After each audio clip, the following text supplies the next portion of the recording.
श्री शिवाय नमस्तुभ्यम हर हर महादेव। दोस्तों, आप सभी लोग जानते हैं कि 18 मार्च 2026 यानी बुधवार को पड़ रही है चैत्र महीने की श्राद्ध अमावस्या तिथि। और दोस्तों, ये वो तिथि है जो चैत्र महीने में पड़ने वाली सबसे बड़ी तिथि है, क्योंकि यह बुधवार के दिन पड़ रही है।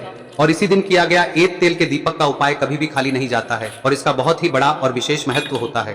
पूज्य गुरु जी ने कहा है, अगर कभी भी मौका लग जाए और चैत्र महीने की अमावस्या तिथि बुधवार को पड़ जाए तो आप लोगों को एक तेल के दीपक वाला उपाय तो अवश्य ही करना चाहिए। और इन दोनों का संयोग बहुत ही कम आता है। और दोस्तों, पूज्य गुरु जी ने अपनी शिव महापुराण की कथा में बताया है, इस दिन आपको एक दीपक वाला उपाय तो अवश्य ही करना चाहिए, क्योंकि ऐसा दिन पूरे साल में सिर्फ एक ही बार आता है।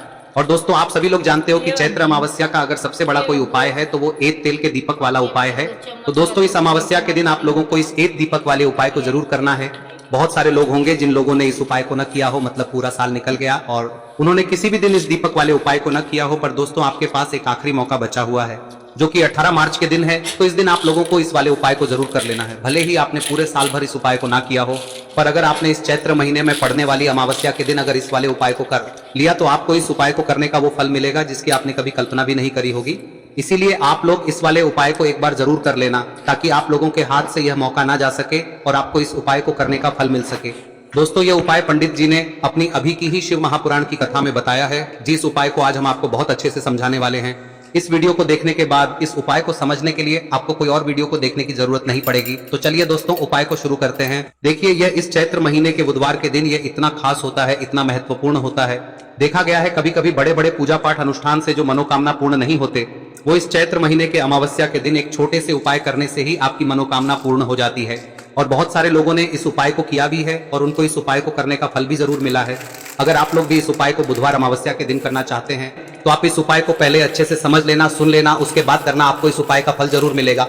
और इस उपाय को कर लेने से आपके घर में चाहे किसी भी प्रकार की दुख और समस्या क्यों ना चल रही हो, आपको उसका कारण भी नहीं पता है कि भाई ये समस्या किस कारण से चल रही है, उसका कुछ भी कारण हो सकता है, जैसे पितृदोष हो सकता है या किसी भी तरह का मंगल दोष भी हो सकता है। तो इस दिन आप लोगों को यह वाला उपाय कर लेना है।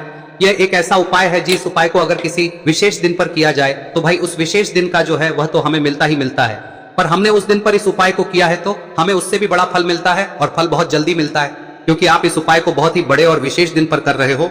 तो चलिए अब उपाय के बारे में बात करते हैं, लेकिन उससे पहले आप लोगों को यह जानना आवश्यक है कि आखिर यह उपाय किस समय करना है, किसको करना है और कैसे करना है।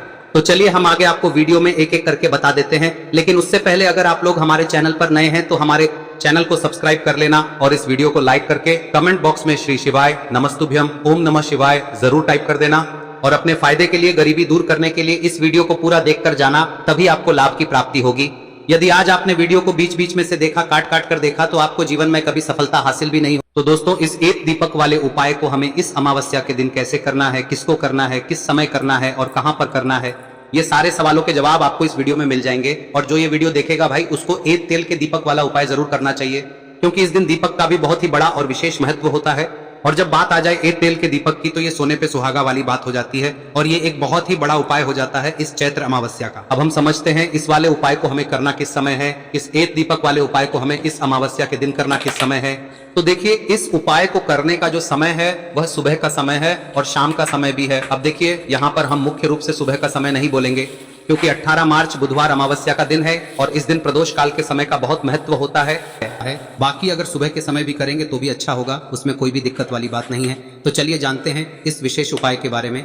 लेकिन उससे पहले एक प्रार्थना, अगर आप इस चैनल पर नए हैं तो आप इस वीडियो को लाइक करें, चैनल को सब्सक्राइब करें और कमेंट बॉक्स में आप अपनी राशि या अपना नाम जरूर डाल दें, क्योंकि हम राशि से जुड़ा भाग्य भी बताते हैं और भाग्य में चल रही परेशानियों को दूर करने के लिए वह आसान से आसान उपाय भी बताते हैं। तो चलिए अब हम अपने सबसे पहले उपाय की बात कर लेते। देखिए, चैत्र मास के दिनों में विशेषकर भगवान शिव और माता पार्वती और विष्णु भगवान का पूजन किया जाता है। अब साथ ही साथ चैत्र अमावस्या का दिन भी पड़ गया है, तो ऐसा समझ लीजिए आपके जीवन में धन भी आएगा, सुख भी आएगा, धन बढ़ेगा भी, और साथ ही साथ आपके जीवन के सारे संकटों को भगवान शिव जी दूर कर देंगे। तो चलिए सबसे पहले बात कर लेते हैं सबसे पहले उपाय की, जो कि अमावस्या वाले दिन आपको विशेषकर करना है। और इस उपाय को करने से आपकी कोई भी ऐसी इच्छा, कोई भी विश जो अभी तक अधूरी है, पूरी नहीं हो रही है, तो आपकी बड़ी से बड़ी विश और मनोकामना भी पूरी हो जाती है जब आप बुधवार अमावस्या वाले दिन इस पहले उपाय को कर लेते हैं। तो देखिए, आप सभी जानते हैं कि श्री हरि विष्णु जो है उन्हें तुलसी दल सबसे प्रिय है। बिना तुलसी माता के श्री हरि विष्णु अधूरे हैं और बिना तुलसी पत्तों के श्री हरि विष्णु का भोग अधूरा है। अब श्री हरि विष्णु को प्रसन्न करके आप अपनी किसी भी मनोकामना को पूरा कर सकते हैं। क्योंकि श्री हरि विष्णु प्रसन्न हो गए तो आपकी कोई भी विश और इच्छा मनोकामना अधूरी नहीं रहेंगी। तो आपको तुलसी के 5 पत्ते लेने हैं। अब ये 5 तुलसी के पत्ते जो आपने लिए हैं, ये 5 तुलसी के पत्ते आपको श्री हरि विष्णु को अर्पित करने हैं। अपने घर के मंदिर में ही ठीक है, ऐसा आपको करना है। आपके घर में श्री हरि विष्णु की कोई मूर्ति है, प्रतिमा है, वहां पर यह 5 तुलसी के पत्ते आप रखें और साथ ही साथ एक देसी घी का दीपक गोल बाती का आपको लगाना है और ओम नमो भगवते वासुदेवाय नमः इस मंत्र का आपको 11 बार जप करना है। देखो मंत्र कौन सा है, ओम नमो भगवते वासुदेवाय नमः, और फिर श्री हरि विष्णु से अपनी विश, अपनी इच्छा, अपनी मनोकामना कह देना और फिर देखना आपकी विश और इच्छा, जो भी आपकी मनोकामना है, जो भी अपने जीवन में आपको चाहिए। अगर निर्धनता बहुत है, आप अपने घर से गरीबी को दूर करना चाहते हैं, या फिर धन आपका बढ़ता नहीं है, आप चाहते हैं कि आपका धन बढ़े, या फिर आपके घर में फिजूल खर्ची बहुत होती है, पैसा आपके पास नहीं रुकता है, आप चाहते हैं कि पैसा आपके पास रुके, या फिर घर में कोई व्यक्ति ऐसा है जो बहुत बीमार रहता है, या फिर किसी का विवाह नहीं हो पा रहा है, तो जो भी आपकी इच्छा है, जो भी आपके विश है, बस एक बार श्री हरि विष्णु से कह दे। दिन है, साथ ही 7 साल का सबसे बड़ा दिन है। यह दिन इतना उत्तम है कि जो आप श्री हरि विष्णु से मांग लेंगे, जो उनसे कह देंगे, वह आपकी विश, आपकी मनोकामना को बहुत जल्दी पूरा कर देंगे। तो यह पहला उपाय है। चलिए बात करते हैं दूसरे उपाय की। देखो, यदि आपके जीवन में आर्थिक संकट बहुत अधिक हो रहे हैं, धन की समस्या लगातार जीवन में बनी हुई है, एक एक रुपयों को प्राप्त करने के लिए आपको बहुत अधिक मेहनत कर रहे हैं, तो आज रात्रि में सोने से पहले आपको हो यह चमत्कारी दीपक का उपाय अवश्य करना है। या फिर यदि आपका जो व्यापार है, बिजनेस है, दुकान है, वह अच्छे से नहीं चल पा रही है, तो आज रात्रि में इस विशेष दीपक का उपाय आपको अवश्य करना चाहिए। देखो दोस्तों, दीपक हमारे घर में सभी नकारात्मक शक्ति को बाहर करता है। यह उपाय आपको साल में केवल 1 बार करने का ही मौका मिलता है। देखिए, इस उपाय के लिए आपको तुलसी जी की जो सूखी लकड़ी होती है उसे ले लेना है। देखिए दोस्तों, यदि आपके पास पुरानी तुलसी जी की लकड़ी है तो उसे आप ले सकते हैं, और यदि आपके घर में तुलसी जी जो लकड़ी है वह सूखी हुई है तो उसकी लकड़ी आप तोड़ के इस्तेमाल कर सकते हैं। लेकिन आपको ध्यान रखना है कि सूर्यास्त से पहले पहले ही आपको ये जो तुलसी जी की लकड़ी है इसे अवश्य ही तोड़ लेना है। तो इस उपाय